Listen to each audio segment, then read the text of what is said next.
L'opposition vénézuélienne a déclaré qu'elle souhaitait que samedi soit une journée historique, le jour où elle enverrait de l'aide pacifique dans le pays en provenance de la Colombie voisine. Mais la journée s'est terminée avec plus de force que de paix. La journée avait pourtant débuté par la remise symbolique de centaines de tonnes d'aide du président colombien Iván Duque au président par intérim autoproclamé du Venezuela, Juan Guaidó. L'aide humanitaire est acheminée vers le Venezuela de manière calme et silencieuse pour sauver des vies en ce moment même au Venezuela.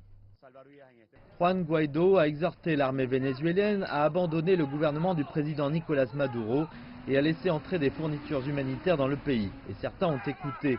Au cours de la journée, une poignée de gardes vénézuéliens ont fait défection et se sont rendus aux autorités colombiennes.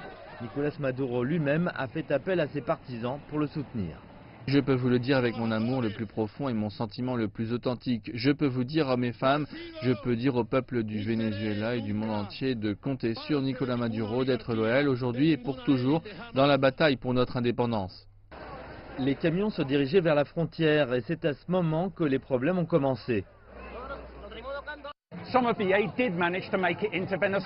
L'un des camions s'est rendu au Venezuela, mais a ensuite été incendié. Il y a eu un barrage et des combats. C'est de l'essence qui sort d'ici. L'opposition a reproché à la police d'avoir incendié les camions. Un certain nombre de personnes ont été tuées et blessées lors des affrontements. L'opposition avait espéré que l'aide pourrait porter un coup fatal au président du Venezuela. Au moins ce jour-là, la bataille a montré que tout était loin d'être terminé.